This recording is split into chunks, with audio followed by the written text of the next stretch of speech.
Rosa esotérica. Exaltación mística. Parla. Santo silencio de mi vida, oquedad recóndita de mi espíritu, donde una nota mística pugna por dar el brote de aquella melodía que presiento. Parla. Dulce nota, en el santo silencio de mi silencio santo, en la santa oquedad de mi callado espíritu. Allá en las profundidades de Suli lejana que mora en mí, para que yo te escuche y oiga tu voz, tu sonido, tu melodía y sienta el gozo inefable de sentirme infinito. Parla. Santo Espíritu, divinidad oculta, mágico loto que te abres en mitad de mi existencia, para sentir el dulce chamadí, el divino transporte de aquellos que han vivido en olor de santidad. Parla. Y libre de mis pecados, porque fueron pecados de inconsciencia, el rozaré la cima de Francisco de Asís, y será Teresa y será Juan de la Cruz, los dos guardianes de mi sendero dentro de la noche oscura y procelosa de mi alma. Parla. Porque advierto y veo más allá, de no sé qué caminos, como una vida extraña, ¿es acaso mi misma vida? Tal vez. Pero, ¿qué fui? Sin embargo, sé que es mi vida. Y fui en ella, pequeño o grande, mísero ignorante o genio inmortal, mendigo o potentado. Yo no sé. Solo observo, tras esa ruta clara, una gran inmensidad, un gran pueblo, un gran río y un algo infinito y eterno. Un algo infinito y eterno donde yo he vivido. Y quiero recordar y es tan grande, tan máximo el recuerdo, que tiemblo de emoción. Parla. Porque yo soy pecador. Verás. Yo soy pecador, porque hay una causa en mí, genésica, sexual, primitiva, que me impulsa, me arrastra. Se me ofrece la dádiva y como Eva, ante la manzana simbólica, claudico. Pero dentro de esta claudicación, en esta claudicación misma, para consumarla, mis ojos lloran lágrimas amargas. No quiero y quiero a la vez. Puede más en esta lucha el voló animal. Pero he de sahumar mi triste claudicación, mi pobre flaqueza, con todo el sentimentalismo de mi alma. ¿Demonio? Sí. Y mientras lo soy, beso las manos del ángel que me cobija con sus alas bienhechoras. Parla. Porque yo noto que en mi mente va un algo extraño. Yo no sé definir. Dos alas de luz de luna se tienden a la diestra y a la siniestra. Una estrella pentagonal surge en el instante y un claro azul inmaculado la rodea. Brilla un momento, se concreta en toda su magnitud y luego se desdibuja. ¿Es mi forma de pensamiento? ¿Es un mensaje que alguien me envía? ¿Es que mi mente tiene esa forma gráfica, matemática, numérica de condensarse? Yo no sé definir. Parla. Porque los que me ven, los que me escuchan, no sienten como yo y se tornan incomprensivos. No saben cómo es y a cuánto alcanza este sentimentalismo mío, habitual, que abre hondos surcos en mi alma y mi propia alma trata de abrirlos en la de los demás, pero los demás tienen otra nota vibratoria distinta y no comprenden. Creen que es un síntoma morboso, como el de la neurastenia, y esperan que cualquier día, yo mismo, ponga a mi vida el trágico epílogo de Werther. No. Pobres de ellos. Se equivocan. Ignoran que quien así piensa y quien así siente, acepta con santa unción su propio sufrimiento y sabe resistir y afrontar la vida, que es más héroe aquel que la sufre con todas sus amarguras que el que le pone un prematuro epílogo. Parla. Porque mi vida necesita de tu voz santa preludiada en el santo silencio de mí mismo. Porque yo ansío y preciso, súbito ya como un relámpago, algo en mí que sea cumbre, que traiga cima, que sea como un Himalaya gigantesco coronado de nieve.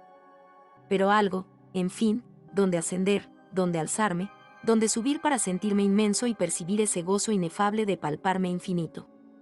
Donde mi propia voz hable un idioma trascendente que entiendan todas las edades y donde mis ojos no sepan de los tres enigmas del tiempo. Que pasado, presente y porvenir sean una sola cifra y un solo instante del todo, para vivir en el instante supremo de ese instante. Parla. Porque mi vida, yo no sé qué es de mi vida, tiene para mí una extraña visión. Se me aparece en símbolo y es un dedo mágico, invisible, quien me señala el emblema. Mira, alguien me dice, tu vida es eso. Y una rosa magna, esplendente, de 5 pétalos gigantes, se abre ante mí y sus bellos matices, que no son de este mundo, me fascinan, me hielan. Tras de esos 5 pétalos, otros 5 y otros 5 y tantos otros después, y noto que mi cuerpo se adormece, que mi vida se va, que cesa, que se acaba. Me siento morir y resbalo lentamente a lo infinito cuando aún es prematuro el viaje. En mitad de la rosa, un dibujo en zigzag. ¿Es Kundalini? ¿Es la princesa dormida bajo la caricia del loto? ¿Es la sierpe de fuego, la llama serpentina que ha de surgir en mitad de la rosa? Parla. Voz diáfana, que escucho en mi silencio. Se pródiga y no cauta. Es tanto lo que sufrí que ya merezco tu dulce melodía. Háblame con claridad precisa, con clara y precisa claridad, y dame tu mantra en sonoro, tu nota nítida, pura, para que yo pueda despertar en mi alma el Sancta Sanctorum divino que, dentro de mi arca yace esperando la palabra poderosa que rompa el hermetismo de su prieta cerradura. Parla. ¿Por qué? Doctor. Gnóstico. Tu libro. Ten este breviario filosófico. Por encima de la filosofía de la vida, más allá de cuanto sepas, sobre todos tus conocimientos, ten este brevario filosófico. Escógelo entre muchos, silenciosamente. Selecciónalo entre todos, calladamente. Búscalo entre la multitud de los otros libros, sin decir cuál prefieres. Él surgirá como si tuviera un alma y se vendrá a tus manos lleno de alborozo porque estaba hecho para ti. No importa cuál sea su tendencia, si está en armonía con la tuya. Lo más sublime, lo más bello, es que ambos seáis uno en la quietud de cada instante y en el hilo angustioso de las horas. Y cuando lo cierres, cuando lo dejes abandonado, cuando lo arrojes sobre tu mesa o lo pongas sobre tu estante, allí quedará, mudo, en silencio, pero dulce y sonriente como una lógica prolongación tuya. Vive tu vida, sea cual fuere. No te detengas en el sendero, si es que llevas un camino. Pero en todo momento de soledad azoten los vientos o vengan brisas suaves. Tengas tumultos internos o alegrías infinitas, recurre siempre a este libro. Él te dirá cuál es la hora magna, el instante cumbre. Cuando las tinieblas han de oscurecer el sol de tu vida y cuando ha de hacerse luz en mitad de tus sombras. Él te abrirá su taza de mármol, como una fontana, para que calmes tu sed. Él se dejará censurar. Él se dejará aplaudir. Él será todo para tu alma. Él tiene la última palabra. Es la rosa. Y siempre te dará la clave de todas tus desventuras. Tu piedra. ¿Tú tienes una piedra? ¿No lo sabías? Sí, mira. En los bajos fondos de ti mismo, más allá de tu entulticia, incrustada en el muro de tu propia subconsciencia, hay una piedra. Bruta, fría, impasible, con la dureza del más duro mármol, con la tosquedad rocosa. Pero, tienes una piedra ignorada y no la ves, no la percibes, no la palpas, no sientes sus efectos y, sin embargo, vive allí en la soledad de tu caverna, esperando el instante de ser labrada.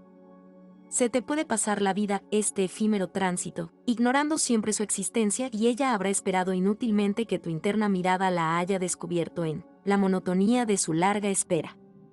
Si la dejas estar, si no la despiertas, si no la abras, si ha de continuar con ese sueño estático, cuando ya no existas, cuando dejes de ser, tornará al montón de tantas piedras como quedaron en el camino, yerto bagaje de los que hicieron como tú. Si, en cambio, no quieres que duerma. Si tratas de despertarla porque un dolor o una pena honda dieron conciencia a tu vida. Si intentas bucear dentro de ti mismo y consolarte con las grandezas de tu espíritu para enjugar internamente tantas y tantas lágrimas que no pudieron secarse al exterior. Entonces, suspira profundamente, llama en el cerrado mesón de tus causas interiores y busca tu piedra. Es tosca e imperfecta, ¿verdad? Pues hazle saltar las primeras lascas para irla moldeando, pero hazlo con cuidado, con amor. Que en la piedra que tocas está la rosa, el tesoro de tu propia alma. Tu ritmo. Antes de que hables, pregúntate. ¿Lo que voy a decir es útil? ¿Es bueno? ¿Es verdadero? ¿Es armonioso? Cuando no puedas contestar afirmativamente a estas preguntas, desciende al fondo mismo de tu conciencia. Parla, estudia, ve, observa, medita y pon una nota, una larga nota de silencio, al agrio diapasón de tus propias sugerencias. Si lo que vas a decir no tiene un ritmo perenne de armonía, súmete bajo tu capa y destruye en silencio tu propio acorde disonante. Fíjate que todo en la naturaleza es ritmo, que todo es armonía. Cada palabra que salga de tus labios como filo tajante que impulse tu pasión, quiebra esas leyes. Y el alma muda, silenciosa, de las cosas mismas, se resiente y quebranta en su rítmico concierto. Con la piedra que arrojes, turba el arroyo su augusta placidez. El pájaro se espanta. El nido tiembla en la floresta. La brisa se rasga. El lobo aúlla y lanza un gemido de angustia. El hombre se conmueve. No turbes, no, el ritmo santo de la obra de Dios. Cada rosa que cortes del rosal es una vida que ciegas, es un perfume que matas. Cada flor que tronches en mitad de su esplendor, te ofrecerá otras tantas espinas para punzar tu carne reflexivamente. Esta será tu remuneración. Parla, estudia, ve, observa, medita. Si lo que vas a decir no es útil, no es bueno, no es verdadero, no es armonioso, acalla tus propias sugerencias. Pon una nota de silencio en tu agrio diapasón. Tu serenidad. Aplaca el tumulto de tu propio ruido. Acalla esas voces interiores que te asedian, los gritos que te conmueven y sé sereno. Sé sereno, y escucharás la voz inaudita, el eco síntesis de todas tus voces, la nota singular que te caracteriza y estarás apto para aplicar tu oído al vasto pecho de la tierra y escuchar los 100.000 latidos de sus 100.000 corazones minúsculos. Singularizarás la vida múltiple. Llevarás a la unidad millones y millones de sumandos y terminarás por reconocer una sola voz entre todas tus voces. Es preciso que tus sentidos se vayan afinando, se vayan sutilizando como los del artista, para que comiences a ver hacia adentro. Tienes que reconocer que todas las cosas llevan una fisonomía especial y una vida poderosísima. Que todo tiene un matiz único y un alcance energético. Que todo es como es y no como nuestra mediocridad sentimental lo percibe. Para hablar del cielo, del mar, de la montaña, es preciso analizar sus infinitas estructuras maravillosas y el milagroso enredo de sus secretos ritmos. Para citarlos, tan solo, como simples aglomeraciones de materia o equilibrios de fuerza, vale más no hablar del cielo, del mar, de la montaña. Para auscultar estos latidos minúsculos del universo, como sus íntimas pulsaciones, necesitamos un nuevo sentido y un nuevo prisma. Los que nos legaron solo sirven para distinguir las grandes líneas, los marcados relieves. Si pretendes que este sentido se sutilice, si quieres que este prisma se concrete, que la rosa florezca, sé cauto y en el silencio de tu propio espíritu, acude a tu propia serenidad. Tu ruta. Como un navío en alta mar, cada uno de nosotros lleva su ruta. Pero, ¿cuál es esa ruta? ¿Qué carta misteriosa la describe? ¿Qué afanes biológicos la impulsan? El hombre no se da cuenta. No ve, no oye o no percibe. Ir por un camino sin saber su finalidad, no es un camino. Ir por una ruta sin saber dónde nos lleva, no es una ruta. Todo nuestro afán, como la nave, es apartarnos, huir de la línea de derrota, mientras que el capitán, nuestro propio capitán con todo esfuerzo, se obstina en enmendar el desvío. Sin embargo, seguimos con la obsesión de este afán, olvidando que la ingente brújula del tiempo, a pesar nuestro, va marcando el camino, justo, adecuado, preciso y hemos de llegar muchas veces al puerto que nos queremos, pero hemos de llegar por una ley infalible, por un designio inmutable. Pero si el hombre se diera cuenta, percibiera el ritmo de las cosas, se internara en las causas y la comprensión entrara en él, reconocería que nuestra pluralidad es parte integrante de la unidad circunstante y que todos nosotros no somos otra cosa que innúmeras piedras justas, bien medidas, bien delineadas, cuyos materiales han de formar parte de un gran conjunto, el templo inmenso de la naturaleza. En la formación de este conjunto, ¿podrá ocupar piedra alguna lugar distinto del que le está destinado? Como un navío en alta mar, cada uno de nosotros lleva su ruta. La falta de concordancia con este principio, la negación a la ley y el desvío de la línea de derrota, es la causa de todos nuestros males, haciendo de nosotros la veleta que en la noche tormentosa está a merced de todos los vientos. Tu alma está en tu propio vaso, en la férrea prisión de tu propia cárcel, hundida en ti como en un abismo. ¿Sientes que una poderosa hélice impulsa tu nave? ¿Dónde va? Tú mismo lo ignoras. Pero sigues tu camino, pausado o vertiginoso, en busca de un puerto que no conoces. Esta es tu ruta. Sientes tu dolor o tu felicidad, tu amor o tu odio, tu compasión o tu rencor y creces, te desenvuelves, alientas, cambias de situaciones, de células. Enfermas o la salud te inunda, y llegas a morir sin que sepas qué es y cómo se llama ese principio en ti que todo lo mueve, que todo lo inunda y lo hace funcionar con poderoso dinamismo, tejiendo y destejiendo tu vitalidad moral y fisiológica, como la vieja hilandera al borde del camino. Y hasta sientes que muchas veces te habla, te aconseja, te previene, con ese lenguaje mudo, sin palabras, de la premonición o de la intuición. Mira, como el agua es inconsciente de la sal que contiene, así el hombre camina ignorando que en su propio vaso hay un agua de vida donde químicamente está diluido un principio que no conoce. Si sobre el agua salina apresta el sol sus densas calorías, llegará un momento en que la sal cristalice y podamos separarla objetivamente de su vehículo. Si el sol espiritual de nuestra existencia abre en nosotros poderosos surcos, fuertes caminos, llevando a nuestra facultad de conocer la sal de sabiduría que dormita en nuestra subconsciencia, el hombre conocerá ese principio, su propio capitán, y sabrá objetivamente de esa fuerza que lo anima, verbo o mandamiento, que en todos radica por Génesis. Tu regla. Como el santo ermitaño o como el monje que acaba de abandonar esa vida del mundo por la que anduvo a pasos, perdidos entre tantas voces, entre tanto tumulto, donde el odio, la envidia, la lujuria hicieron presa en su propia carne y se recoge para escuchar su propia voz, su íntimo latido, en la soledad de un santuario. Así tú, lector querido, debes recogerte cada día en la intimidad de tu propio templo. Mira, en la cúspide de nuestro cerebro, hay una prominencia ósea que la ciencia oficial llama la epífisis.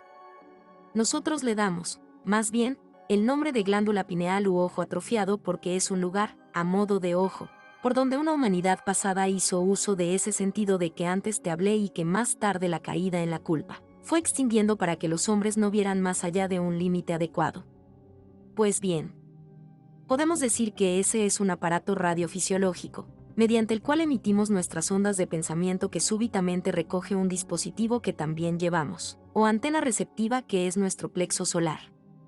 Ya ves cómo nosotros mismos podemos emitir y recibir a un tiempo nuestras propias ondas y con este ir y venir, hecho con firme voluntad, podemos asimismos convencernos y ordenarnos cuánto debemos hacer para mayor gloria de Dios en nosotros. Recogido ya en tu santuario interior, pon toda tu fe, y repítete estos 12 principios. Si los practicas, si con la práctica los perfeccionas, ellos te llevarán desde tu propia tierra al cielo de tu alma. Habla en soliloquio y di en silencio como una oración. 1 grado, yo emito constantemente pensamientos de paz, de amor, de armonía, de bondad y de benevolencia a todos mis hermanos en la humanidad. 2 grados. Yo deseo a todos los hombres la luz de la sabiduría y amplitud de conocimientos para que sean uno criterio y razón y la bondad, la belleza y el poder se realicen para que nadie sufra. 3 grados. Yo he de recordar cada día que todos somos hermanos, hijos de un padre y de una madre espirituales, hechos de la misma tierra y que todos respiramos las mismas sustancias cósmicas. 4 grados. Yo debo ajustar todos mis actos, desde ahora, a las normas de sabiduría, fuerza y belleza. De este modo seré un miembro útil para mi familia y un ente justo dentro de la sociedad. 5 grados. Yo quiero tener como principio el no permitir que otro haga un trabajo por mí que yo mismo pueda ejecutar. No aceptar un sacrificio de tiempo ni de dinero sin haber antes ofrecido su equivalencia, estando dispuesto a cancelar karma y no a crearlo nunca de este modo. Y aunque debo conquistar fortuna material, jamás he de hacerlo obteniendo ventajas ni con el perjuicio de mis semejantes. 6 grados, lo he de presentarme en todo instante, pleno de alegría, satisfecho, justo y puntual. Que la onda que me envuelva sea de armonía pura y que si alguien me ofrenda un sacrificio que yo no haya solicitado, reciba de mí un agradecimiento eterno. 7 grados, yo quiero ser un instrumento de Dios, su propio vehículo, y poner todo mi saber, toda mi capacidad y todas mis fuerzas, a la disposición de los demás, de los que yo formo una parte integral, para hacer obra práctica en armonía con la fraternidad universal. 8 grados. Yo necesito tomar en consideración los derechos de los demás para respetarlos y ayudar a que los respeten. Sin embargo, antes de exigir mis derechos, cumpliré con mis deberes. Los primeros me llegarán sin exigencias, como justo salario. 9 grados. Yo deberé mantenerme firme dentro de cualquier circunstancia, aunque sea en mi contra, con tal de sostener la verdad y combatir por ella cuanto me sea posible para que restablezca sobre la falsedad y la mentira. 10 grados. Yo ansío mirar al dinero como un medio y no como un fin. Si algo tengo, jamás me sentiré dueño, sino como simple administrador de la colectividad. 11 grados. Yo prefiero ser siempre el que ofrenda y nunca el que recibe un beneficio. Para ello, estudiaré, aprenderé, trabajaré, conquistaré medios, dentro de estas normas, y cuidaré mi salud para tener éxito. 12 grados. Yo quiero trabajar para los demás, con los demás y en armonía con todos, y, sobre todo, con Dios mismo cuya manifestación está en mí y representa mi ego interno.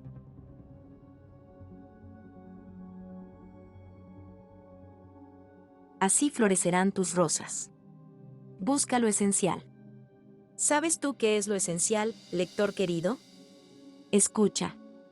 Todas las cosas de la naturaleza, todo cuanto ves y no ves, todas las formas cristalizadas y aun aquellos que tu pobre retina no alcanza a divisar, tienen un punto esencial, una sustancia íntima, un espíritu alado, inconsútil, por el que viven y se desenvuelven.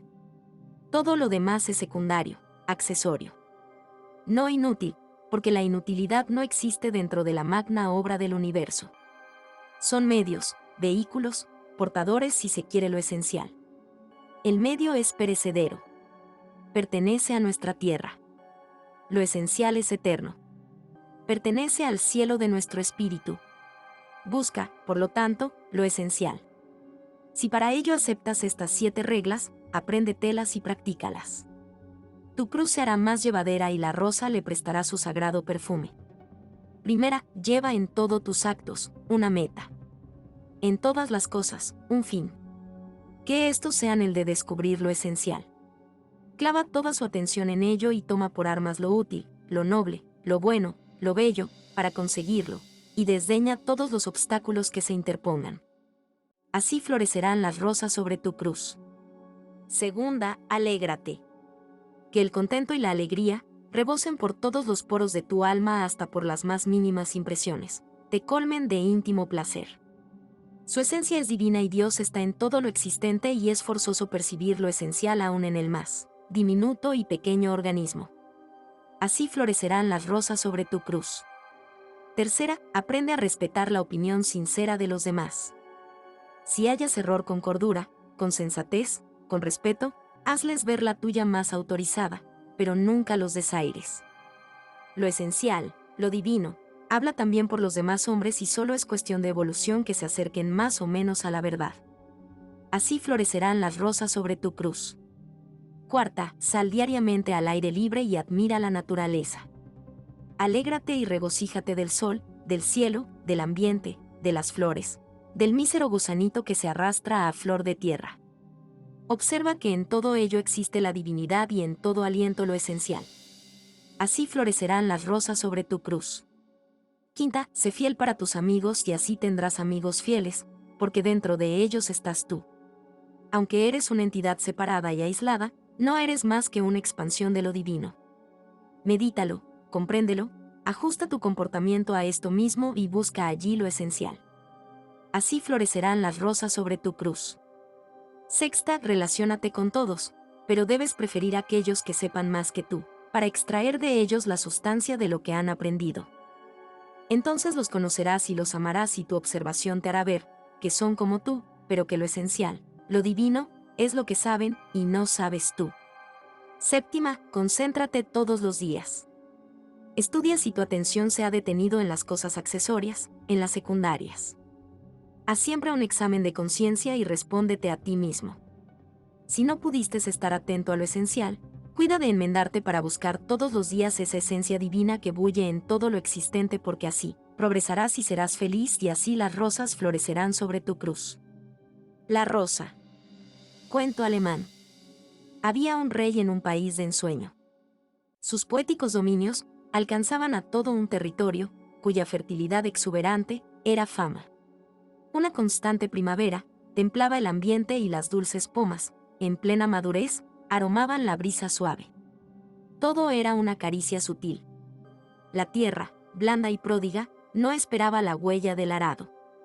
El cultivo no había nacido en la mente del hombre y la vegetación, la florescencia, los frutos. Era una santa dádiva que se ofrecía a todos, porque todo nacía y se prodigaba espontáneamente. En los bosques había un dulce y constante concierto de gorjeos. Ni existía la caza ni la pesca. Los animales todos jamás esperaban su sacrificio y el ave y el pez venían a las manos del hombre para ser inmolados voluntariamente.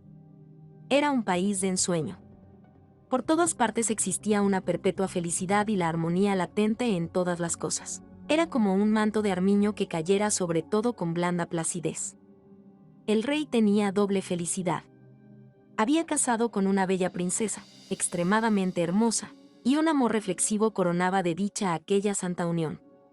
Encinta la reina y próxima a dar a luz, cuyo fausto acontecimiento era precursor de una nueva felicidad, pidió que, para recibir aquel deseado fruto de sus entrañas, se llenara su habitación y el lecho de rosas, pues como era esperada una princesa tenía el deseo preconcebido de que naciera sobre rosas.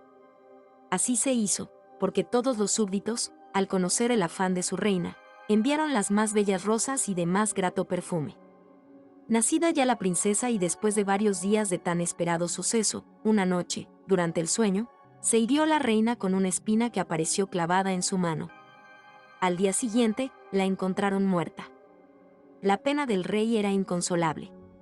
La pérdida de la mujer amada había abierto hondos surcos en su alma y el recuerdo le torturaba amargamente. Un día, contemplando a la princesa, tuvo la idea de que pudiera correr igual peligro que su madre y entonces mandó cortar las rosas del reino, decretando que no se pronunciase jamás su nombre para que nunca llegara a sus oídos infantiles. Los súbditos cumplieron el mandato y desde entonces el nombre de Rosa enmudeció en todos los labios. Mientras, creció la princesa. Pasado el tiempo y escuchando un día el relato de un viaje a un reino vecino, que el padre de su mejor amiga había visitado, donde existía una gran vegetación de rosas, llamóle la atención este nombre y cuanto se dijera sobre su belleza y perfume, naciendo en ella la curiosidad, desde ese día, por conocerlas. Raro era, que desde el nacimiento de la princesa, la fertilidad del suelo había descendido y los animales, de excesiva mansedumbre antes, se habían tornado huraños.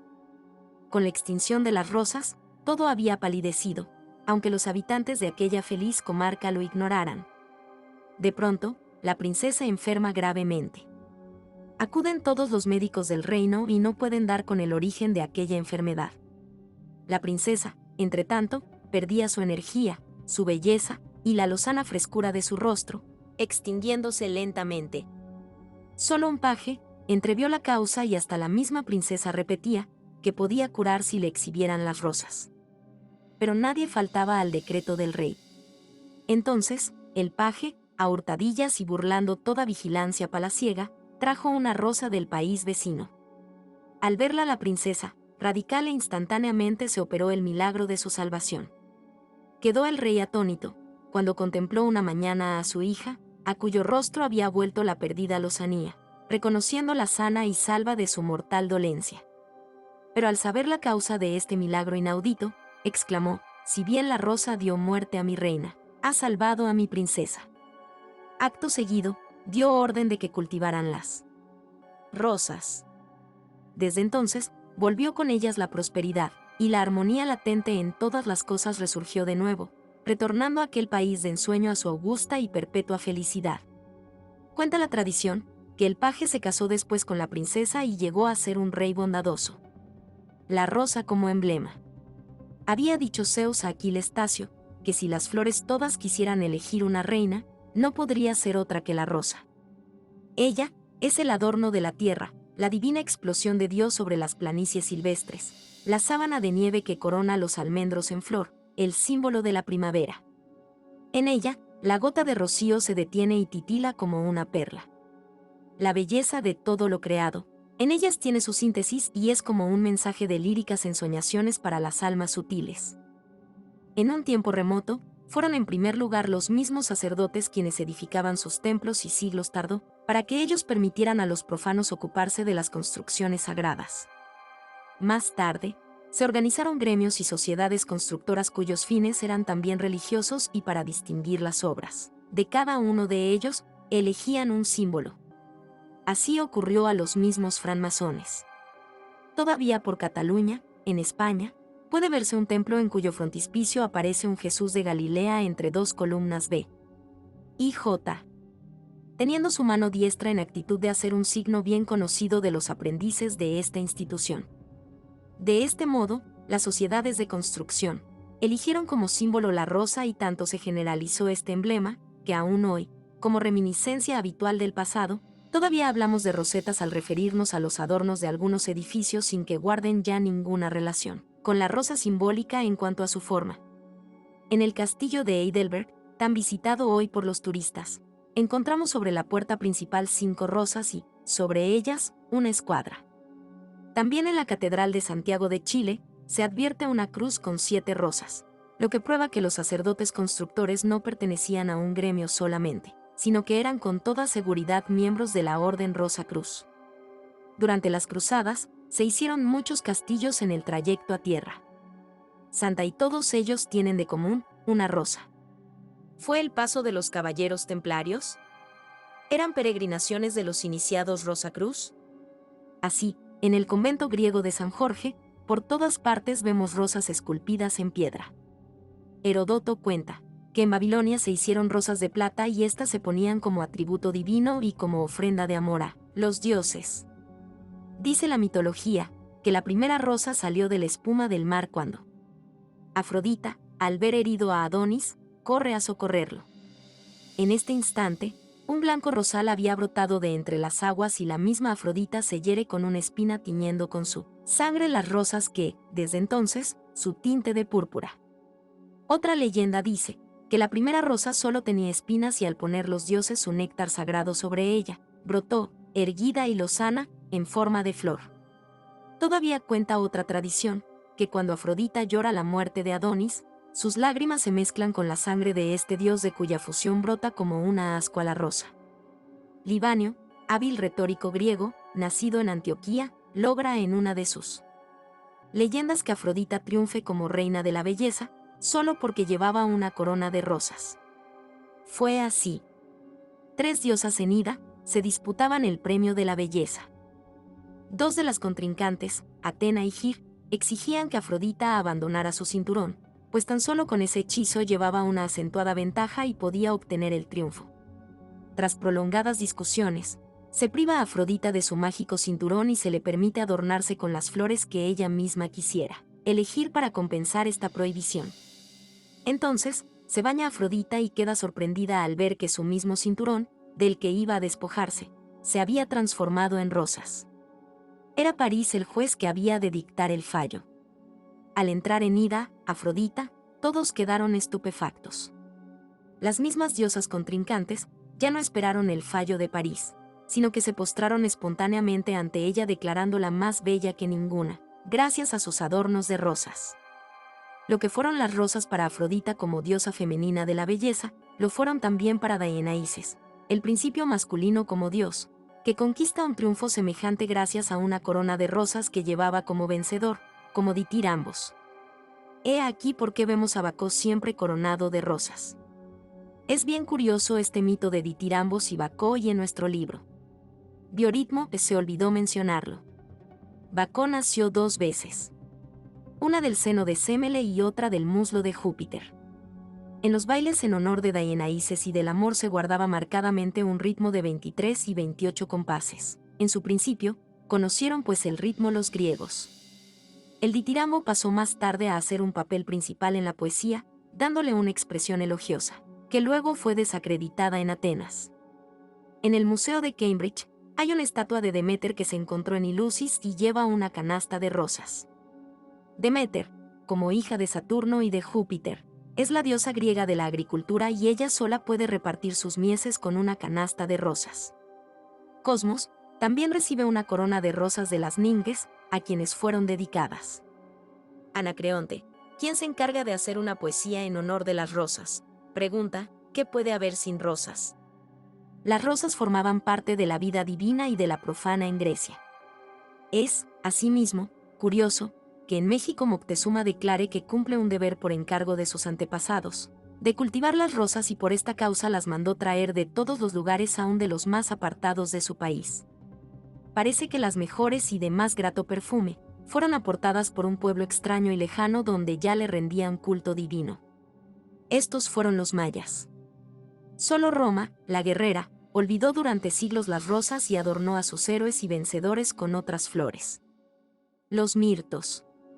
Platón cuenta que a los niños aplicados y cuidadosos se les debía obsequiar con coronas de rosas, pues así lo habían hecho con anterioridad los egipcios.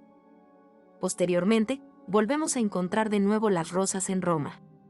Cicerón narra que cuando le quisieron colocar a Escipión el africano la corona de rosas, como máximo premio a sus hazañas, esta se rompió provocando la risa en los romanos. Pero Licinio exclamó: «No hay que reír. La cabeza de Escipión es demasiado importante y venerable y se rompen hasta las rosas».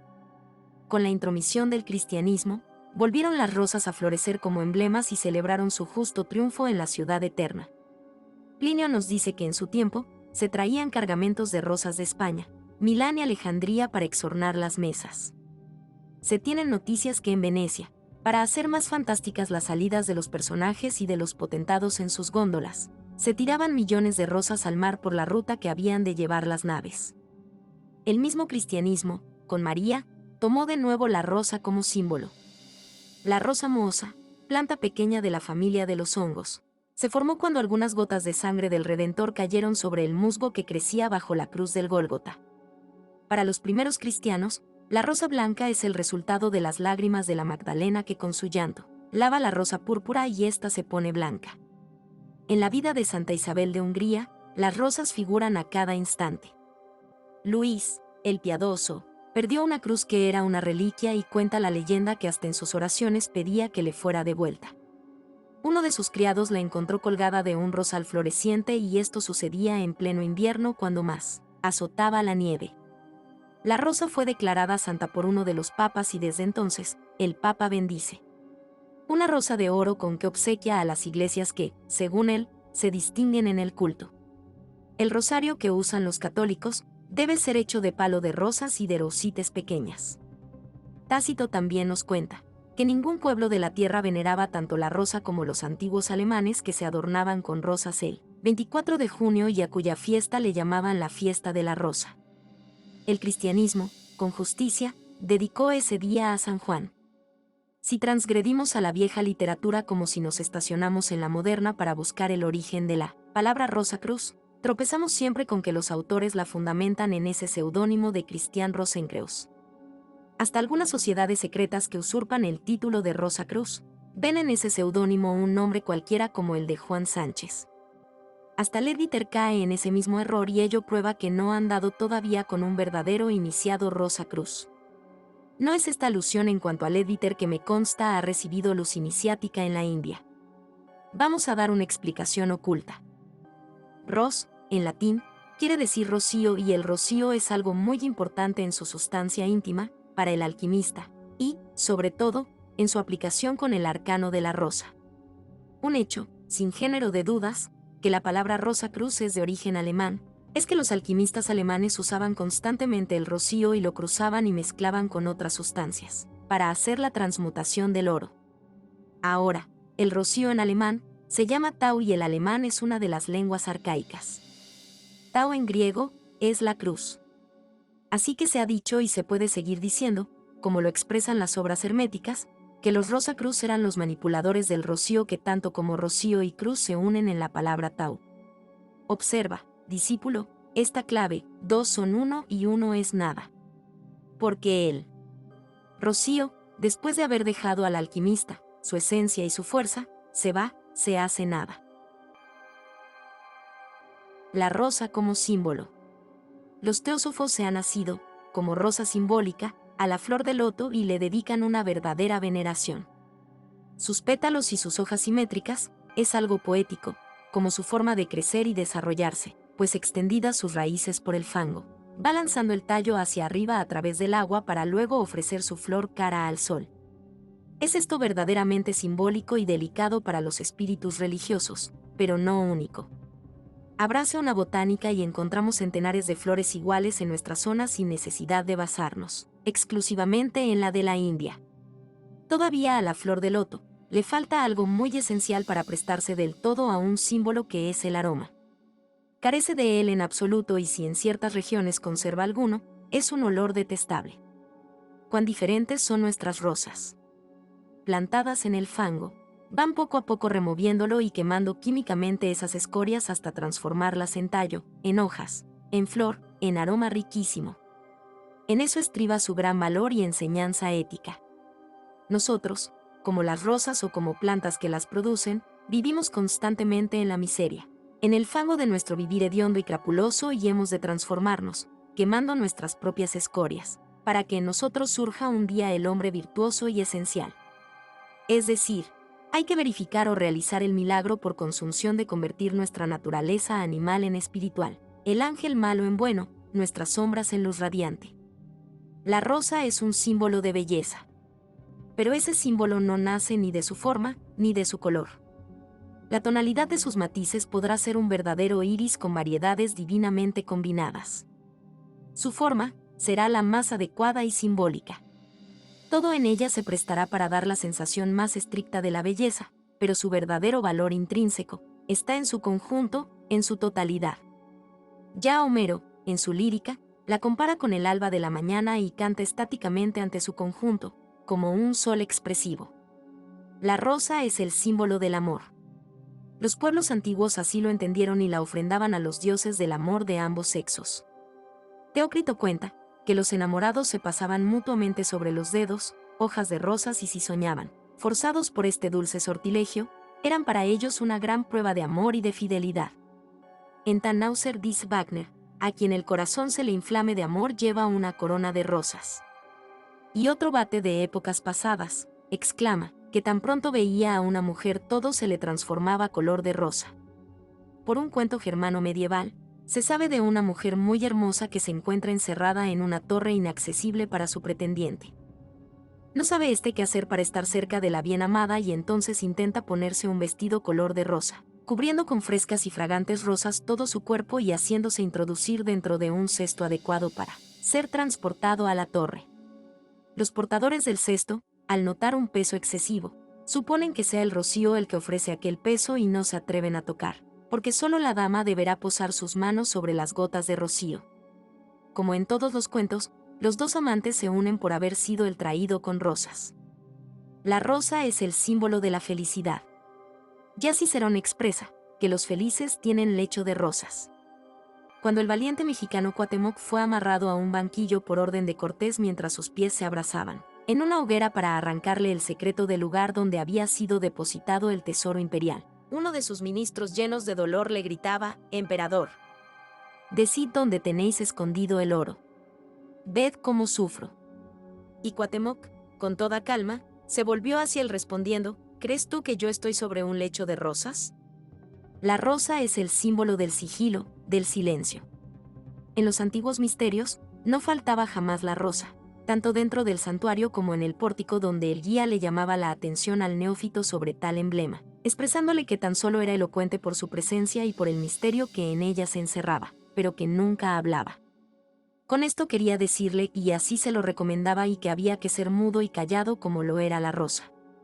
Entre los antiguos germanos y, sobre todo, entre los caballeros de la mesa redonda que buscaban el Santo Grial, se usaba una corona de encina colgada o puesta sobre la mesa y en el centro se destacaba una rosa como símbolo del silencio. En muchas casas municipales o alcaldías de Alemania, cuyos edificios aún se conservan intactos desde la Edad Media, encontramos en la sala de sesiones una rosa tras los asientos. En los mismos protocolos encerrados en los archivos, se puede leer claramente que tal o cual miembro del consejo fue destituido, por haber lesionado la rosa de su asiento siendo indiscreto y habiendo divulgado los acuerdos que se había comprometido silenciar en reuniones secretas. Dicen algunos oradores de aquellos tiempos que así como las hojas de la flor de la rosa están unidas sin dejar penetrar lo más mínimo, de igual manera debe ser el secreto, intransitable. La rosa es el símbolo de la instabilidad que preside a todo lo que nace y muere.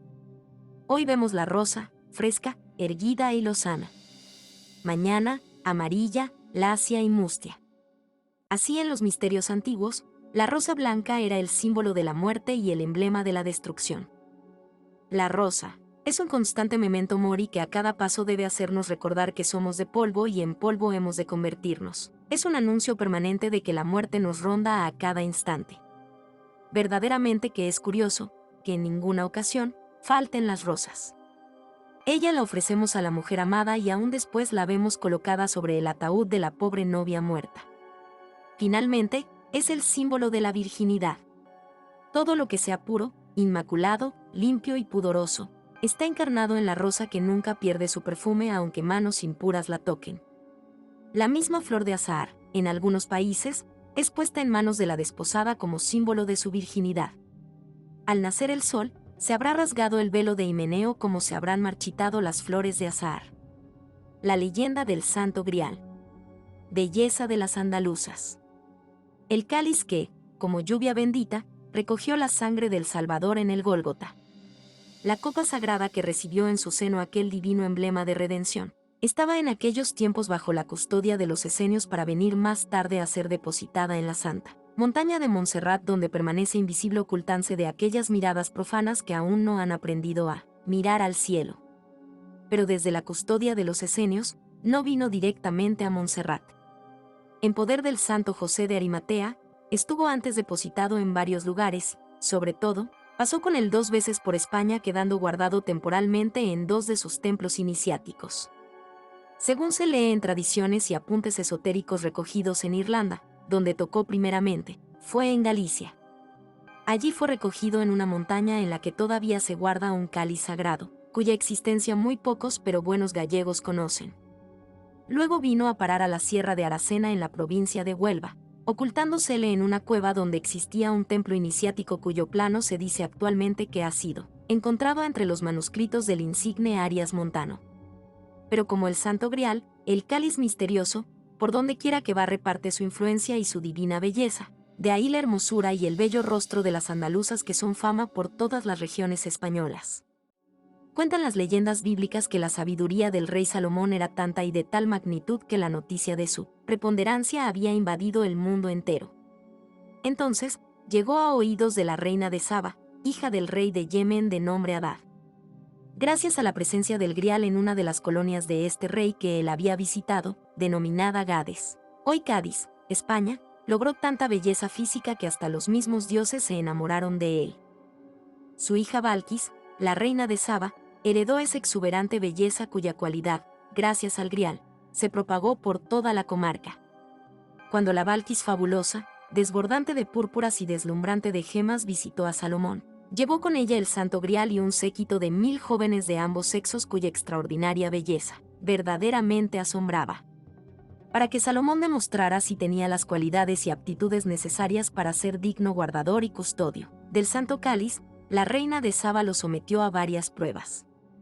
Una de ellas consistía en adivinar quiénes, entre los 1000 andaluces, eran varones o hembras, pues era tal la hermosura y suavidad de sus rostros, que se confundían con sus adornos de rosas y montados de igual manera en 1000 caballos blancos. Para salir airoso de esta prueba, ordenó Salomón que los 1000 jinetes se despojaran de sus guirnaldas de rosas y se lavasen la cara. En el modo de ejecutar estas manipulaciones, pudo conocer y distinguir ambos sexos. La reina de Saba regresó a su país de Andalucía acompañada de aquellas deslumbradoras bellezas que había llevado en su séquito. El cáliz quedó en el templo de Salomón. Solo aquella belleza primordial sigue existiendo entre los andaluces como divina emanación de la copa sagrada.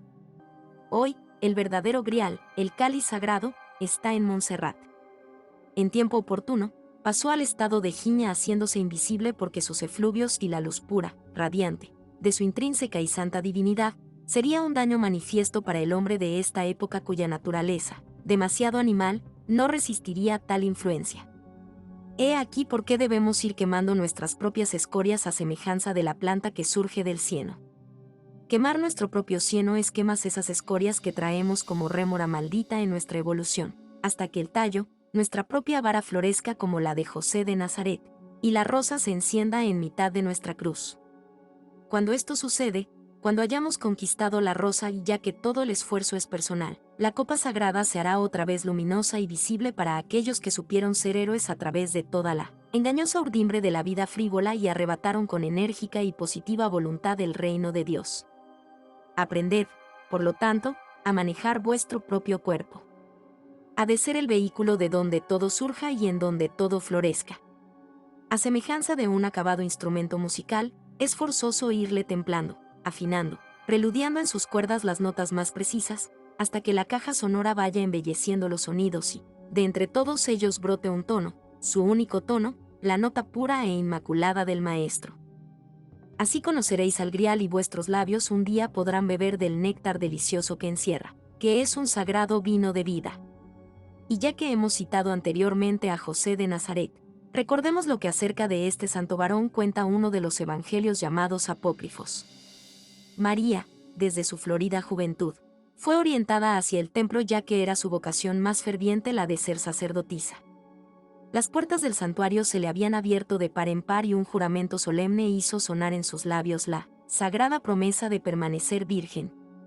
Desde entonces, fue su conducta de una tierna santidad y sus manos, blancas y puras como dos azucenas, habían realizado sorprendentes milagros. Esto hizo que los sacerdotes le encomendaran la confección de tapices para el altar, pero ¿cuál no sería la sorpresa de todos al observar que todo trabajo realizado por María se le convertía en rosas? Así pasaron los días, hasta que se aproximó la hora de la ocupación de su vientre. Los mismos sacerdotes conocían su elección para que recibiera el germen del Espíritu Santo, que había de formar al nuevo Mesías, y su primer deber fue el de alejarla del templo depositándola bajo la custodia de un ciudadano noble y honrado, que supiera respetar tan sagrado depósito. No sabiendo a quién elegir, acordaron los sacerdotes dejar el fallo al Altísimo y entonces idearon entregar varas a 33 varones, de reconocida pulcritud que habían de depositarlas tras el altar, aguardando sobre ellas alguna manifestación divina. Todas estas varas fueron señaladas con el nombre de cada uno. Pero aconteció que al ser recogidas las varas en el siguiente día, ninguna presentaba la menor señal o indicación de Dios. Preocupados los sacerdotes, notan que faltaba una sola vara por recoger y que ésta pertenecía a José. Interrogado éste por su manera de proceder, respondió que él estaba viejo y consideraba inútil ir por su vara. Sin embargo, le obligaron a recogerla, para no hacer una excepción, y al serle entregada por el sumo sacerdote brotó de ella una rosa. Esta fue la señal suprema para escoger a José como esposo de María. ¡Qué evangelio tan hermoso y qué alto simbolismo sexual encierra! El asno y la rosa. Así como en Fausto, el Rosa Cruz Goethe hace alusión a un perro, así en la mayoría de las obras Rosa Cruz figura un asno. Parece que el asno fue siempre un símbolo predilecto de los Rosa Cruz. Sobre todo, los alquimistas, en sus descripciones, jamás se olvidaron del asno. Uno de ellos, con demasiado sarcasmo, asegura que nadie descubrirá el secreto de la transmutación del oro hasta que no haya encontrado el asno en sí mismo. Es verdaderamente raro que tanto Dionisos como Jesús de Nazaret se valieran de un asno para hacer su entrada triunfante. Que los astrólogos hayan colocado la estrella Burro en la constelación de Cáncer tiene su razón oculta. La misma que tenía la Iglesia romana para usar este animal como símbolo de Jesús al lado del Cordero al sintetizar la frase Agnus Dei. Agripa llama la atención sobre este símbolo de la materia prima y Meyer le encuentra ciertas sustancias que vienen a ser como un gran arcano. El asno carga constantemente con la cruz, y esto debió llamar la atención de los Rosacruz antiguos, cuando lo aceptaron como símbolo animal en el que encarna la suprema ignorancia para justificar la acepción latina que dice, sames scientia nihil sciere, la ciencia más alta es no saber nada. Parece esto una contradicción y, sin embargo, no lo es. Pero busquemos la relación del asno con la rosa. Apuleyo nos cuenta una leyenda muy hermosa. Es como sigue. Un joven, de la casta de los sabios, con el nombre de Lucio, viaja a Tesalia para estudiar la magia. Va decidido a someterse a todas las pruebas de la iniciación con tal de lograr la conciencia cósmica. Empieza por el peldaño más bajo de la escala, a estudiar la belleza y a encontrarla en todas sus manifestaciones, cuando se enamora de Potis, la hija de su casera. Esta anciana señora ofrece ayudarle con sus conocimientos de magia para conquistar el amor, para conquistar a Faz, que en griego significa luz. Le previene que debe aprender previamente a ejecutar la separación de su cuerpo astral para volar por los aires, y le ofrece convertirlo de momento en un pájaro para que aprenda a ascender por encima de las nubes y obtener, de este modo, el primer grado. Pide a Protis que traiga la pomada.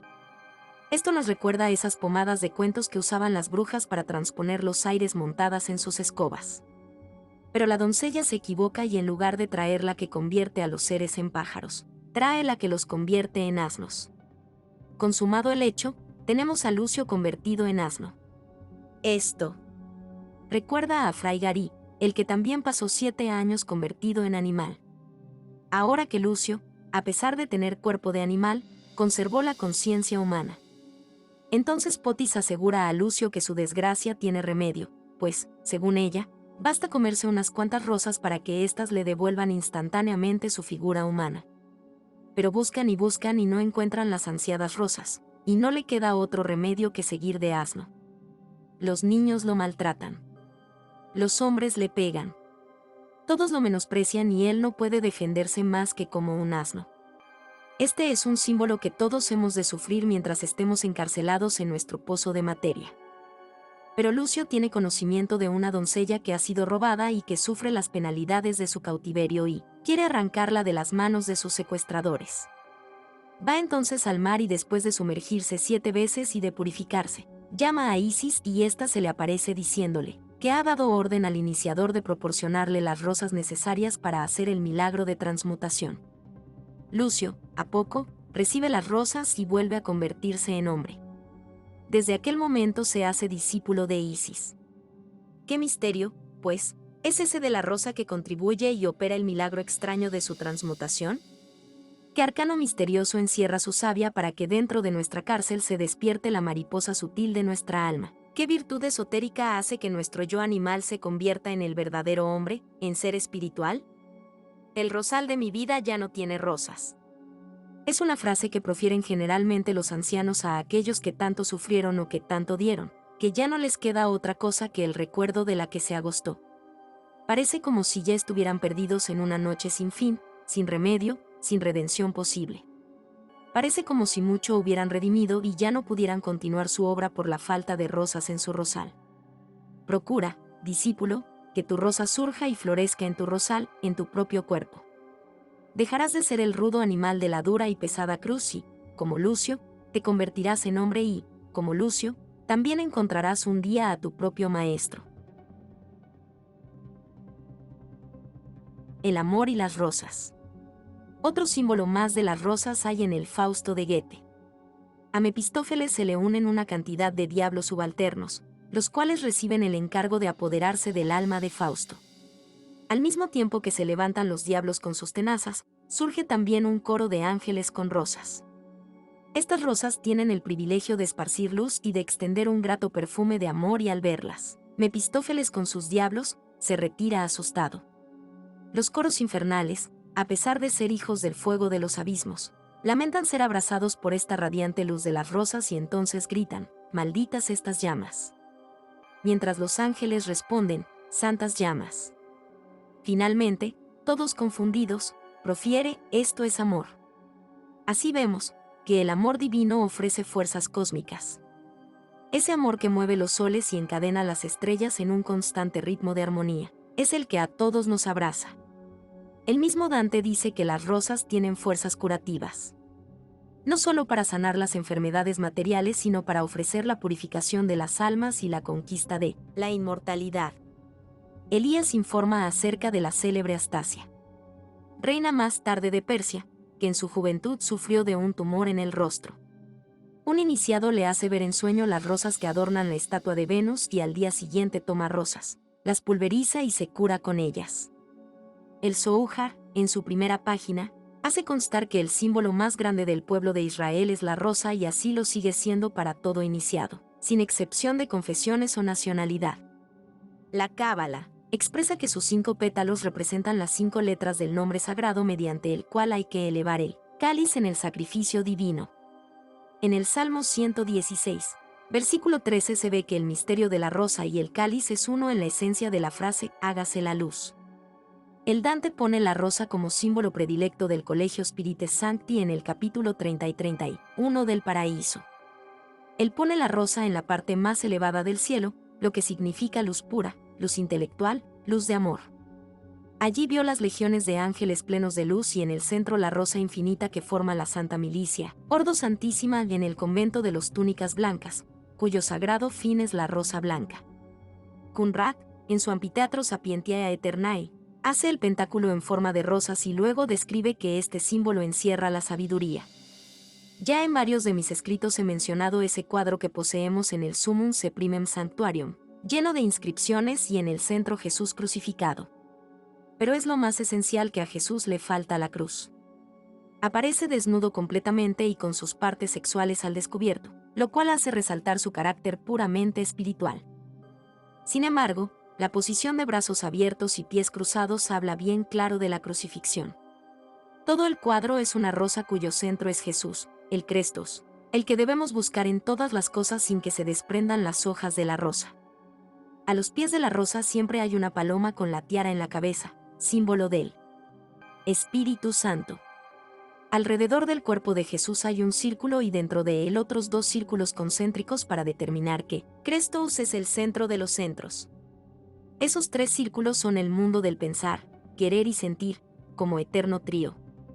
Conrad ha sabido, como verdadero mago, expresar con la rosa el principio creador al poner el órgano de la generación como centro de los centros. Conrad perteneció, como muchos Rosacruz, a la iglesia gnóstica que primordialmente se ocupa del misterio del sexo. ¿Cuántas veces, al hablar yo de magia sexual, he sido atacado por los mismos teósofos mirándome despectivamente? ¡Pobre de ellos!, decía yo. No saben lo que dicen. La esencia de todo es el logos y el logos tiene su principio íntimo, precisamente en la secreción sexual animada por el amor. Los sefirotes o los 10 caminos que se identifican con la Sofía y con la Gnosis, la paloma blanca como representación del Espíritu Santo, etc.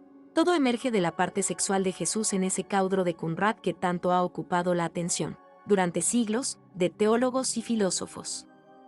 Esa rosa de Conrad, como él dice, sintetiza toda la sabiduría divina. Si por acaso todo lo escrito por los maestros Rosacruz y la señora Blavatsky se destruyera o se quemara y quedara tan solo el célebre cuadro, él bastaría para transmitirnos de nuevo la enseñanza esotérica si nuevamente lo desciframos. Al mismo tiempo ese cuadro forma un cádiz. Papis, en su tarot, pone a la carta 21 un 0, o sea la nada, y, sin embargo, es la madre con la letra hebrea Chin en el centro, como hacían los cabalistas con la palabra divina.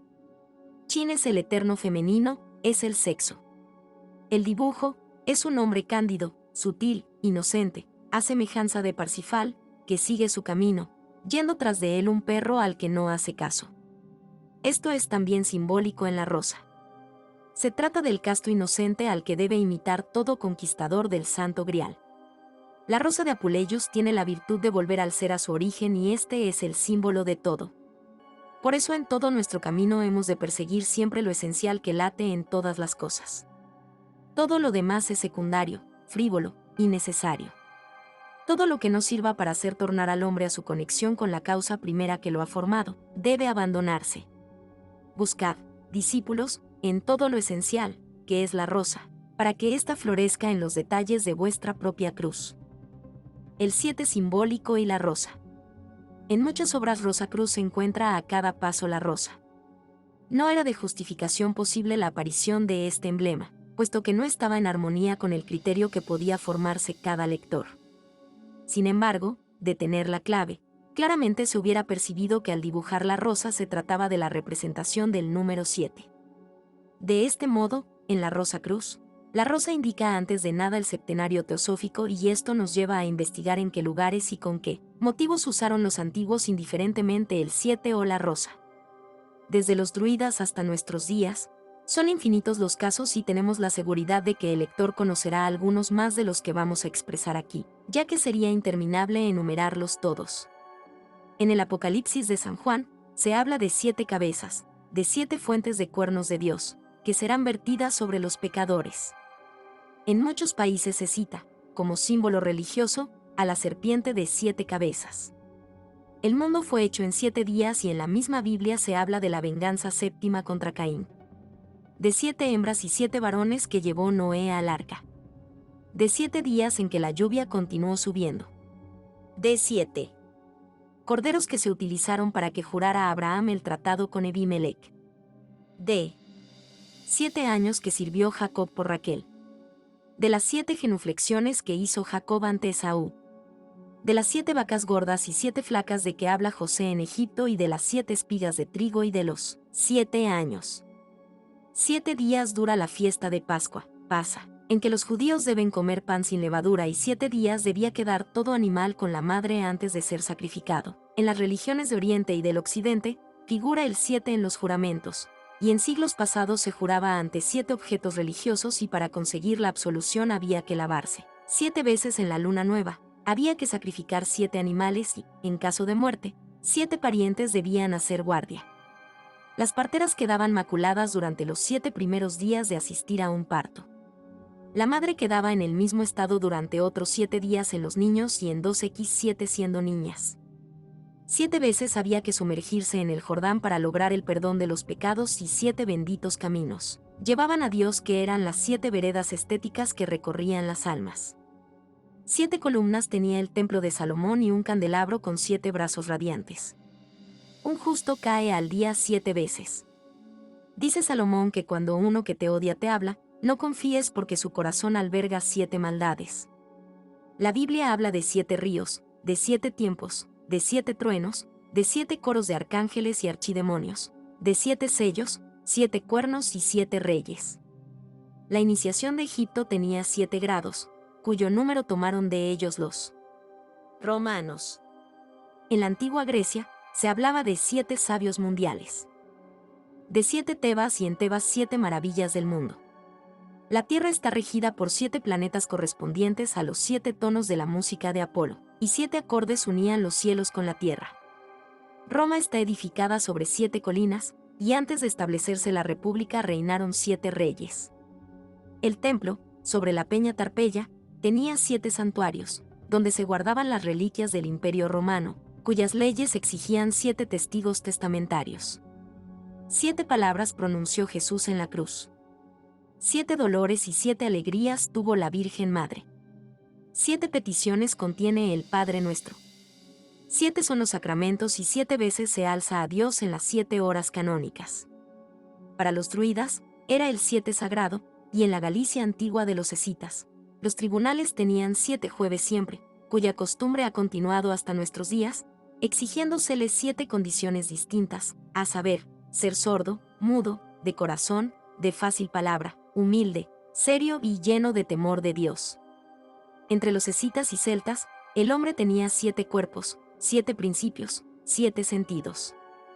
Entre ellos, la niña no podía casarse hasta después de haber cumplido 2x7 años y el mancebo ya era hábil entonces para la guerra. Si una mujer era rechazada, después de la primera noche por impura, necesitaba 7 testigos que juraran su virginidad. Solo después de 7 años, entraba la comunidad de bienes entre los matrimonios. Si un hombre era acusado de adulterio, bastaban 7 testigos para probar su inocencia. Los jóvenes de Irlanda y de Escocia iban a Galicia para lograr la iniciación, donde permanecían 7 años, y hasta entonces no regresaban a su país. Los druidas tenían seleccionadas 7 plantas para sus curaciones y entre ellas se encontraban el muérdago, la mandrágora y el licopodio, que hasta ahora en Alemania se le llama pies de druidas. El número 7 es señalado en muchos escritos religiosos como 3 más 1 más 3. Es decir, la unidad va en el centro, representando que el hombre ha de ir siempre en medio de la Trinidad. Los judíos tenían cada 7 años la fiesta del sábado y 7 jubileos durante cada una de estas fiestas 7 días. Cicerón dice del 7, rerum omnium fere modus. El 7 es la base de todo lo existente. La gran Rosa Cruz, que Minies, habla de los 7 centros o nadis en nosotros, de los mismos que habla también, más tarde, Hichtel. Luego Leadbeater hace mención a estos nadis, denominándolos chakres. Son infinitos los casos en que interviene el simbólico número 7, y para enumerarlos todos, sería preciso un libro entero, con temor aún de que algunos se olvidaran. La rosa, lo esencial en nuestra vida, es la encarnación de este mismo número 7, que todo lo sintetiza y todo lo abarca. Hacer que la rosa florezca en nosotros es tanto como hacer que el número 7 encienda sus 7 lámparas votivas, sobre el árbol sagrado de nuestra cruz. Metamorfosis de la rosa.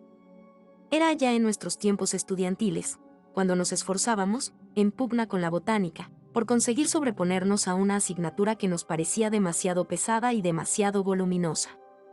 Recordamos todavía que fue nuestra verdadera pesadilla y que, al fin, salimos de ella como quien arroja fuera de sí una pesada carga. Pero no todo fue una marcha forzada por liberarnos de tanta teoría ampulosa. Algo se nos quedó y lo recogimos con aprovechamiento, siquiera para establecer más tarde, libres ya de los prejuicios escolásticos, nuestro propio y personalísimo criterio. En las aulas se nos hablaba de esa especie de vegetales dicotiledóneos llamados rosáceas, de las rosoídeas, de las róseas, de sus sépalos, etc., y de cuánto forma esa embrollada madeja de detalles alrededor de plantas y árboles. Términos todos ellos abrumados de tecnicismos que ya a nuestra pobre imaginación le es difícil recordar. Sin embargo, hemos visto luego en la práctica que para nada nos ha servido tanta sapiencia inútil. La ciencia es así en casi todas sus manifestaciones, y así son la mayor parte de los conocimientos que forman especie de andamio para ascender hasta el edificio mismo, pero no entrar en él. Hay que quitar, pues, el andamiaje, como hay que desechar tanto viejo prejuicio escolar si queremos un día, con absoluta libertad, ver las cosas en sí, en toda su desnudez. Ver lo esencial. La rosa comienza por ser semilla. Es decir, un germen casi invisible. Una especie de polvillo sutil que nadie diría que lleva en su constitución atómica el hálito poderoso de una vida latente. Depositada esta semilla en la tierra en condiciones favorables, en situación propicia de germinar, despierta, toma incremento, echa raíces, crece, lanza brotes, tallo, hojas y finalmente, produce flores y aún frutos. ¿Y diríamos ahora, cuándo se convierte en rosa? ¿Cuándo es la rosa propiamente dicha? Siempre, podría argumentarse. No es rosa solo cuando se nos manifiesta como flor, sino en todos los momentos de su evolución. La rosa es rosa siempre. Desde el primer gránulo de semilla que la engendra, hasta que el capullo comience a abrirse, para ofrecernos la bella y radiante. Sin embargo, con ser rosa en todos los instantes de su desarrollo, nunca es igual. En la tierra comienza y a la tierra vuelve otra vez hecha semilla. Es una especie de círculo evolutivo el que recorre, y en esta metamorfosis hay un punto tácito, pero muy elocuente, dentro del ocultismo. Dice un principio hermético, que lo último será lo primero. De aquí la importancia del florecimiento de la rosa en la cruz. Nuestro propio vivir, la vida que nos circunda y que late en nosotros, no es más que eso, una rosa gigantesca que pugna por florecer dentro del círculo mágico de nuestra existencia, de la rueda evolutiva de nuestro ser, donde se encierra la causa originaria que la mantiene en apretado capullo, que es la férrea cruz de nuestra errante vida nómada. Uno de los componentes principales de la rosa es el hierro, y este lo recibe del planeta Marte, mientras que el sílice lo toma de Venus. El hierro es su propia resistencia y el sílice a modo de transparencia espiritual. Ya hemos dicho que los planetas obran constantemente sobre el crecimiento de todas las plantas, pero en la rosa, particularmente, su acción es ejercida en épocas especiales, y hasta diríamos que matemáticas, sobre cuyo significado ya no será permitido hablar en otra oportunidad. La rosa es la única planta que su cultivo se debe al hombre exclusivamente. Todas las demás que vemos en nuestros jardines pueden existir en cualquier lugar silvestre. La rosa, no. Ella puede florecer de manera silvestre solo en su forma primitiva de rosácea. Pero su gracia, su perfume, su belleza y la diversidad de sus tonos y matices, fueron formados, según la iniciación, por los primeros Elohim. Aquellas huestes angélicas pregenésicas, manipuladas por Dios mismo, que fueron los primordiales arquitectos de la gran obra de la naturaleza. Por eso la rosa ha sido flor sagrada, y como tal se le tuvo siempre en el Egipto, Grecia y Germania. Los mismos druidas le rindieron verdadero culto, ya que ellos sabían que fue plasmada por obra y gracia de seres divinos, y esta es la razón genuina de los mágicos poderes que en sí encierra, cuyos poderes le son peculiares y ha venido conservando hasta nuestros días. arcanos todos ellos que conocieron íntegramente los viejos alquimistas Rosacruz, y cuyos secretos han permanecido hasta hoy fielmente guardados en el seno de la mística orden. Nadie abrirá los labios de un iniciado, aunque fuertes lazos de amistad le obliguen. Los sagrados misterios van de oído a oído, y solo cuando en cada uno se ha abierto paso la rosa en toda su plenitud. Cuando las circunstancias sean más favorables a la humanidad, o cuando ésta llegue a una época en que la rueda de su evolución haya ascendido más hacia la cumbre, el arcano íntimo de todas las cosas será manifestado y todos los oídos estarán aptos para oír la luminosa verdad que aún permanece velada en lo hondo del santuario. Desead, pues, que vuestros oídos oigan y vuestros ojos vean. Descrucificad a Cristo en vosotros y aprended las normas que en tiempo oportuno os dará la Iglesia gnóstica, que será el mejor exponente para la nueva vida de Acuario que está a punto de comenzar. Momias. Nadie sabe quiénes fueron los que animaron esos cuerpos hace tantos y tantos miles de años. Solo se ha podido investigar que sobre ellos, en un podio a cuyo pie descansaban las momias, había una lira. Es raro este símbolo. Parece decirnos que todo perece, pero que la poesía, la música, la rosa, en fin, son valores eternos y no mueren. Tal vez no podamos darnos una idea, ni siquiera remota, de quiénes pudieron ser aquellas personas. Sin embargo, en todo tiempo sabremos lo que es el arte. La ciencia acepta una época en la historia de la humanidad, en la cual aún no se ha desarrollado la mente para la lógica. Pudiéramos decir que era la época prelógica, prerracional. No eran entonces los humanos seres racionales en toda su amplitud. Tenían como un vago conocimiento de las cosas y atravesaban por un verdadero delirio de los sentidos. Vino el momento del florecimiento de la mente y con ella la razón, y con esta la lógica. Pero, he aquí que la lógica, su aceptación, puede cambiar y variar según los usos, costumbres y criterios de los hombres. Pero lo que es puramente sentido en el fondo de nuestro ser interno y que no está sujeto a razones más o menos lógicas, eso no puede cambiar, porque es lo eterno. Es la rosa. Es la santa imaginación. Sentir, pues, es lo principal y no raciocinar. Kaiserlin siente a los pueblos y no los analiza, los describe en su sentir.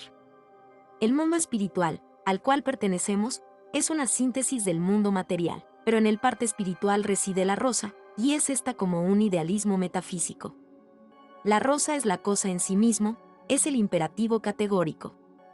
La rosa, como la naranja, está destinada a producir frutos para la procreación, pero antes de darlos, antes de producirlos, por ejemplo, la naranja ofrece su flor de azahar, sus rosas en flor. Y es que la naturaleza, antes de ser útil, es artista y la esencia de ese arte y de esa hermosura está representada por la rosa. Dentro de la naturaleza misma, dentro del cosmos infinito, existe una sustancia y esta sustancia imponderable, mágica, única, es el Logos o Cristo cósmico, que a todo anima y da vida y a todo lo mueve y lo conmueve con sabio dinamismo. Esta es la rosa. Por eso los alquimistas le dieron tanta preponderancia, pues a más de servirles como símbolo, sabían que el alcaloide, el arcano que encierra, tiene 3 virtudes grandiosas y su síntesis sirve para prolongar la vida. La rosa, por consecuencia, es lo esencial. Es el elemento constitutivo de las cosas. La humanidad ha seguido siempre la cruz, la vía material, sin fijarse en lo que es esencial, en la rosa. Vivimos en un tiempo en que todo cuanto nos rodea tiene un tinte mecánico. Basta tocar un botón para que venga la luz. Un auto nos espera a la salida de nuestro domicilio para acortarnos las distancias. Una película parlante nos asombra dándonos sensaciones reales de la vida. Pero nada de esto es lo esencial para nuestro verdadero yo. Colectivamente, hemos tenido una ventaja. La aparición de tanto mecanismo ha libertado a muchos seres de la esclavitud, aunque esto solo sea aparentemente, pues si quisiéramos gozar hoy de todas esas comodidades actuales, habríamos de emplear cada uno de nosotros un número de 125 esclavos. La máquina ha llegado a dominarlo todo y por eso la ciencia ha venido a considerar nuestro cuerpo como otra máquina en la que, en vez de carbón, se usan alimentos que darán más o menos calorías y vitaminas, según su calidad. Hay hoteles en los Estados Unidos en que diariamente dan a conocer el análisis de los platos del día, Y de este modo puede cada uno regular con conocimientos de causa su propia alimentación. El hombre empezó por aprovechar la fuerza de los animales. Luego, la de los elementos de la naturaleza y, por último, ha venido la máquina a animarlo todo. Así, vemos que en una fábrica moderna como la de Ford, cada uno de los operarios no tiene más que hacer un solo movimiento, una sola actividad, y de este modo él mismo se ha convertido en máquina. No es en este caso la máquina dominada por el hombre, sino el hombre dominado por la máquina. En la Rusia soviética, hasta templos se han levantado ya, donde se exponen máquinas como objeto de veneración. La máquina hombre, al comer, destruye tan solo la forma de la planta que engulle y digiere. La esencia queda, y así el hombre, dominado por la máquina, no ha perdido la esencia divina que es la rosa. Pero la técnica moderna la ha adormecido, no la deja desarrollarse ni florecer, y en esto hemos retrocedido al abandonar la naturaleza. He ahí por qué la labor Rosacruz en este sentido es siempre de sorprendente actualidad. Dentro de nuestro sistema, donde todo es puro dinamismo, donde realmente puede existir la comparación con una máquina o fábrica, hay un laboratorio constante, muy delicado, donde se forman las hormonas de una rosa de 7 pétalos, tomando la forma que expone el dibujo de la página siguiente. Aclarando más este esquema, diremos que la epífisis es el centro del sentir, la hipófisis, el centro nervioso, el tiroides, el centro de la respiración, los cuerpos externos, el centro de la circulación, el timo, el centro del metabolismo, los riñones suplementarios, el centro del movimiento y las glándulas sexuales, el centro de la reproducción. El modo como trabajan estos cuerpos glandulares entre sí es, ciertamente, curioso. El timo está sujeto a la evolución y regulariza el metabolismo, aunque se reduzca para siempre. Hay épocas en que el tiroides toma la función del timo y da la parte esencial con la respiración. El tiroides ofrece siempre una secreción rara. Vista con el microscopio, la observamos en todo momento con la forma de unas orejas. Como son reales medias lunas las hormonas de los riñones suplementarios vistas del mismo modo. El tiroides produce yodo líquido, que no se conoce en otras partes, en verdadero estado coloidal. Por consecuencia, viendo y observando las hormonas al tiempo de verificar una concentración, podemos apreciar los colores de los tattvas, y si se unen entre sí, como sucede en las experiencias de la plasmogenia, resultan rosas propiamente dichas. Tenemos por todas partes la rosa, siendo ella y representado lo estrictamente esencial de todas las cosas o el verbo encarnado en todo lo existente. No solo está sustancialmente en nuestra mente, en nuestra vida del espíritu, sino hasta en nuestras funciones fisiológicas. Solve et coagula. Constantemente fluyen en nosotros dos corrientes. Una viene del cosmos, de arriba. La otra de la tierra, de abajo. La primera tiene su antena en la glándula pineal, y la segunda en las sexuales. Al encontrarse ambas en el plexo solar, chocan y entonces el vidente observa como la formación de una rosa, sobre todo en aquellas personas que hayan hecho algunas prácticas. Parten luego de allí a la cintura, a los riñones, y así se forma la cruz con estas corrientes. La glándula pineal resuena a algo y da el tono de I. El plexo solar de A y los testículos u ovarios de U.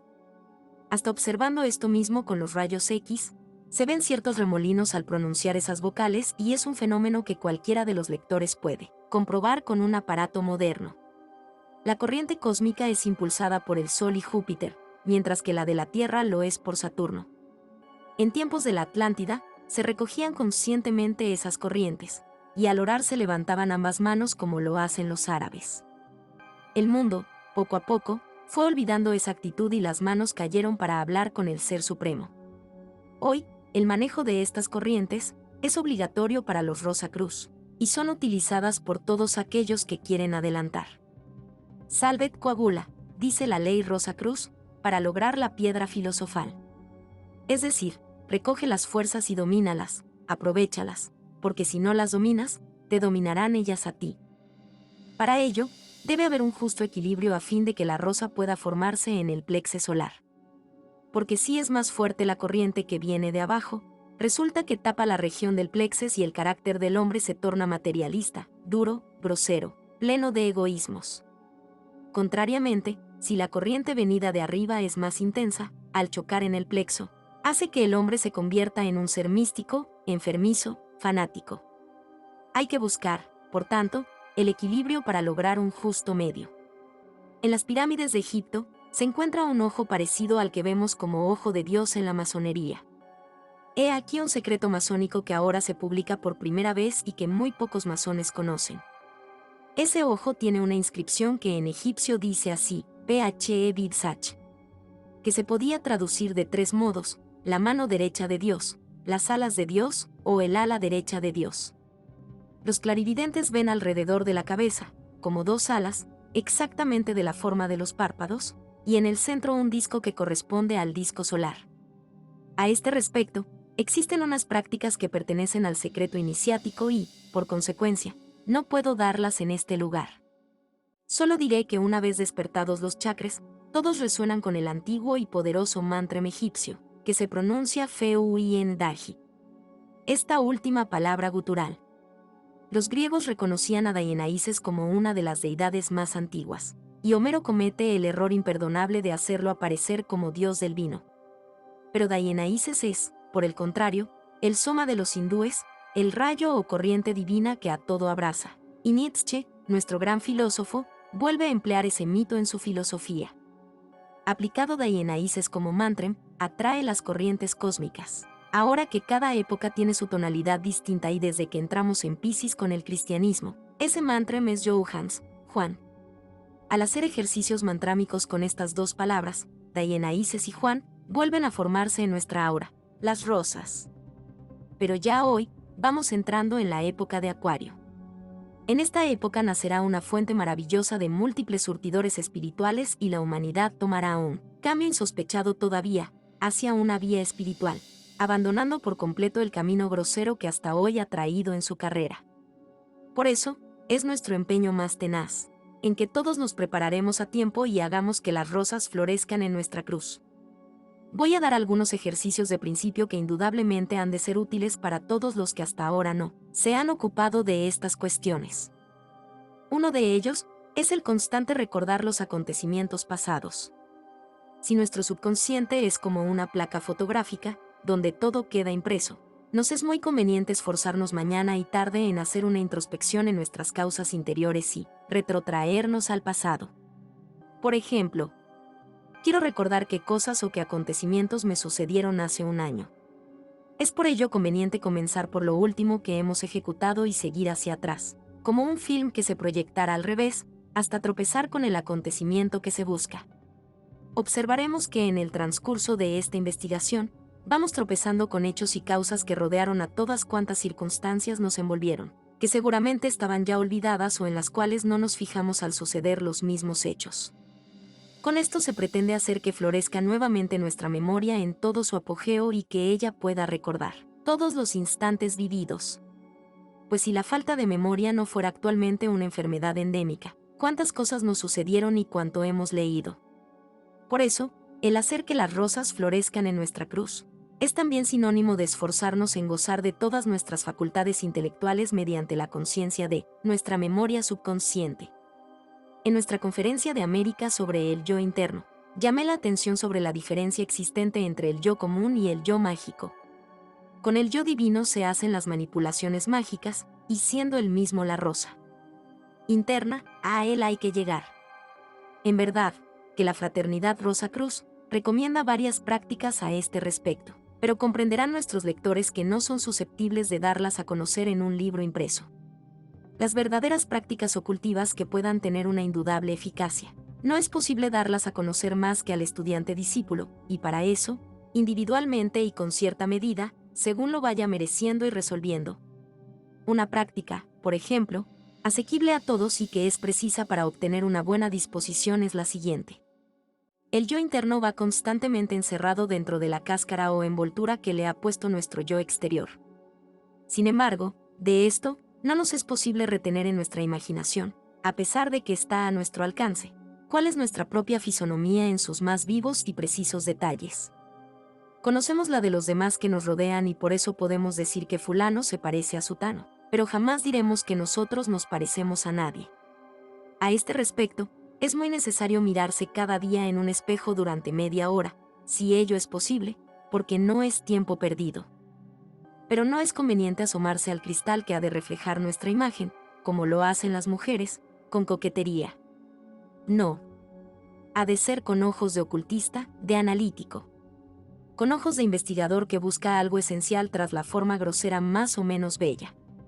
Hay que mirarse al espejo y tratar mentalmente de encontrar lo que está detrás inmediatamente de nuestra retina. Hay que concentrarse tranquilamente sobre uno mismo y pensar, al mismo tiempo, sobre todos los valores internos, sobre toda la valía moral, y ver de pronto como una especie de fluido alrededor del propio cerebro. Entonces hay que concentrarse más intensamente sobre la frase yo quiero y decir: yo soy voluntad. Todo cuanto yo quiera, he de realizarlo. Soy un centro magnético que a todos atrae.